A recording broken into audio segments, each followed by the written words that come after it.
সংস্কারের পথে সরকারকে হাঁটতে দেখব বলে বিশ্বাস রাখতে চাই। অন্যান্য জনগণের মুক্তির সংগ্রাম জনগণকে চালিয়ে যেতে হবে।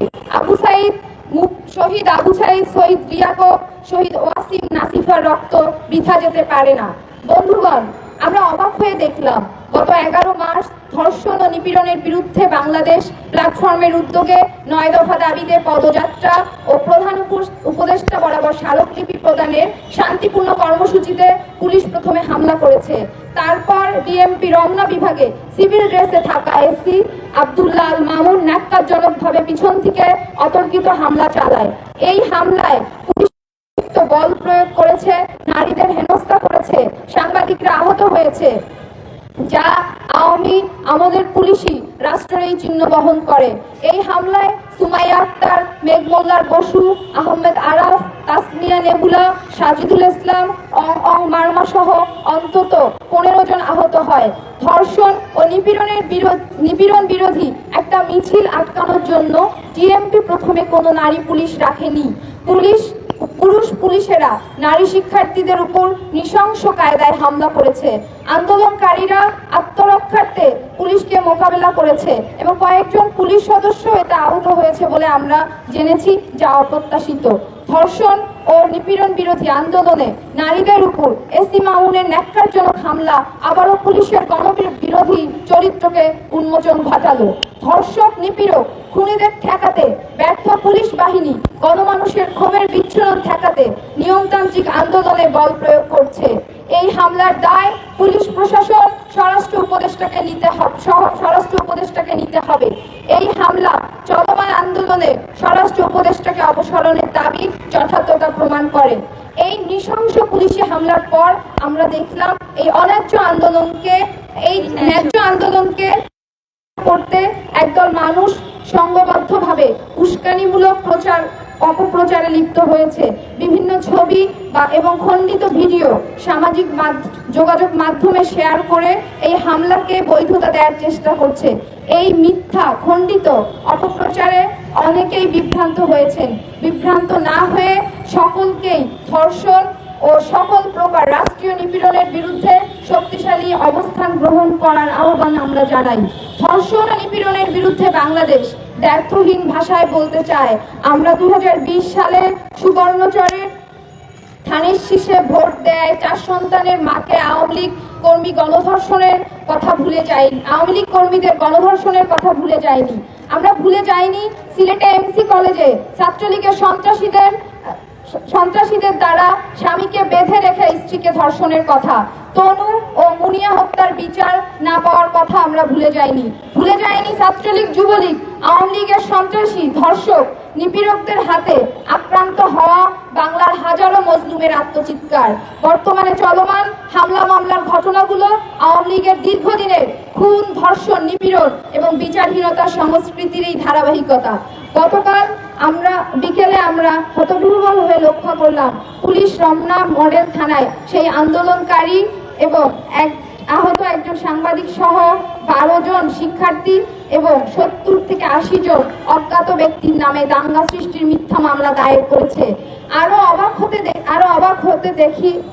অবাক হতে হয় যখন দেখি সেই কর্মসূচিতে উপস্থিত ছিলেন না এমন কয়েকজনের নামেও মামলা দেওয়া হয়েছে।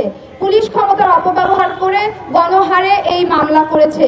মামলা দিয়ে আন্দোলন দমন করার এমন ঘৃণিত উপায় আমরা বিগত আওয়ামী ফ্যাসিস্ট সরকার হাসিনা সরকারের আমলে দেখেছি। জুলাই অভ্যুত্থানের সময়ও আমরা দেখেছি কিভাবে আন্দোলনকারী ছাত্র জনতার নামে সরকার এমন মিথ্যে মামলা দায়ের করে গণগ্রেপ্তার চালিয়েছিল। 5 আগস্ট হাসিনা সরকারের ভারতে পালিয়ে যাওয়ার পরে যে নতুন বাংলাদেশ জনগণ প্রত্যাশা করেছিল, সেখানে ধর্ষণ বিরোধী একটা গণতান্ত্রিক ও ন্যায্য আন্দোলনে নৃশংস পুলিশি হামলা, মিথ্যা মামলা দায়ের মতো অগণতান্ত্রিক আচরণ বাংলাদেশের লড়াকু ছাত্রদের মনে প্রচন্ড ক্ষোভের জন্ম দিয়েছে। অভ্যুত্থানের পর এমন পুলিশি রাষ্ট্র কোনো গণতান্ত্রিক মানুষই প্রত্যাশা করে না। ধর্ষণ ও নিপীড়নের বিরুদ্ধে বাংলাদেশ সুস্পষ্টভাবে ব্যক্ত করতে চায় আওয়ামী ফ্যাসিবাদ শাসন আমল থেকে টেনে আনা পুলিশের ধর্ষক, নিপীড়ক, অপরাধের পাহারাদারি ও মজলুমের উপর অত্যাচারের চরিত্রের অবসান ব্যতীত মুক্তিযুদ্ধ ও 24-এর গণ অভ্যুত্থানে গণমুক্তির আকাঙ্ক্ষা বাস্তবায়ন সম্ভব নয়। তাই আন্দোলনের সংগঠকদের বিরুদ্ধে মিথ্যা ও অন্যায্য মামলা প্রত্যাহার, নারী আন্দোলনকারী সহ একাধিক আন্দোলনকারীর শারীরিকভাবে নিপীড়ন এবং শান্তিপূর্ণ ও ন্যায্য আন্দোলনে অতিরিক্ত বল প্রয়োগ করা পুলিশ কর্মকর্তা এসি মামুনের অপসারণ ও তদন্ত সাপেক্ষে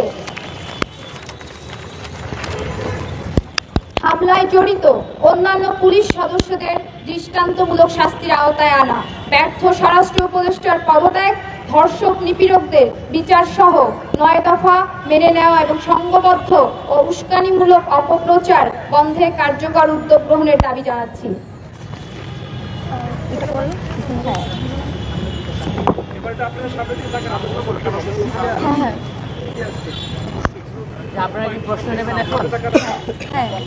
ধন্যবাদ সহ ধর্ষণ ও নিপীড়নের বিরুদ্ধে বাংলাদেশের পক্ষ থেকে আমি স্কাইয়া ইসলাম, ইডেন কলেজ শিক্ষার্থী।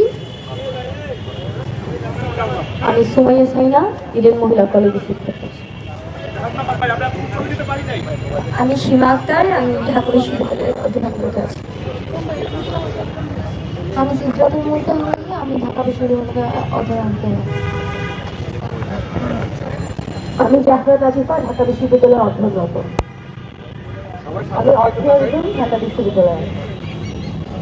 আমি সময় ইডেন মহিলা কলেজের অধ্যয়নরত।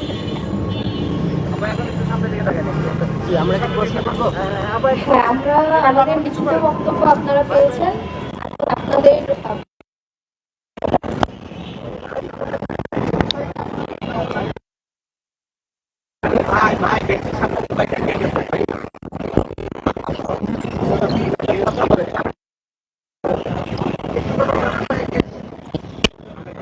আপনারা বলছেন যে পুলিশ আপনাদের হামলা করছে, কিন্তু আমরা বিভিন্ন ফুটেজে দেখতে পাচ্ছি যে আপনারা পুলিশের থুতু নিক্ষেপ করছে, পুলিশকে বিভিন্ন উস্কানি দেওয়া হচ্ছে। এই জন্য পুলিশ শান্ত করার চেষ্টা করছে বা বাধা দিচ্ছে আপনাদেরকে। এই বিষয়টা আপনারা কীভাবে দেখছেন? আপনারা যদি আসলে সোশ্যাল মিডিয়ায় যে ভিডিওগুলো ঘুরে বেড়াচ্ছে সেগুলো কিন্তু একেবারেই খণ্ডিত। এবং আপনারা জানেন যে প্রথমে যেই ওসি মামুনের বিরুদ্ধে আপনারা দেখেছেন যে ওসি মামুন কিন্তু সেখানে এক শিক্ষার্থীকে পেছন থেকে কলার ধরে ঘাট ধরে টেনে মারধর করছিল এবং সেই সময় সাধারণভাবে আন্দোলনকারীরা তাদের সেই ওসি মামুনের হাত থেকে শিক্ষার্থীকে বাঁচাতে এগিয়ে গেছে এবং সেখানে ধস্তাধস্তি হয়েছে এবং তার মধ্যেই আসলে তার শার্টটা ছিঁড়ে যায় এবং সেখানে কিন্তু আপনারা দেখেছেন উনি কিভাবে আসলে শিক্ষার্থীদের উপর আক্রমণ করেছেন। ফলে আমরা বলতে চাই এই যে খণ্ডিত এবং অপপ্রচার যেগুলো চালানো হচ্ছে, আমার মনে হয় ওগুলো দেখে জনগণের বিভ্রান্ত হওয়ার কিছু নাই। এগুলো আসলে খণ্ডিতভাবে প্রচার করা হচ্ছে এবং এগুলোকে অপপ্রচার হিসেবে আমরা মনে করছি। গতকালকের ঘটনায় একটা মামলা হয়েছে যেখানে 12 জনকে আসামি করা হয়েছে। আপনাদের গ্রেফতার আতঙ্কে আপনারা আছেন কিনা, অথবা এইটার ব্যাপারে আপনাদের পক্ষ থেকে বলা? আচ্ছা, এটার আগে আমি আগের প্রশ্নের সাথে কিছু অ্যাড করতে চাই। আমাদের ধর্ষণ ও নিপীড়নের বিরুদ্ধে বাংলাদেশের পক্ষ থেকে প্রথম কর্মসূচি হয় 24 ফেব্রুয়ারি। সেদিনও আমরা পুলিশের সাথে মুখোমুখি সম্মুখীন হয়েছিলাম। সেদিনও আমরা পুলিশের বাধা এবং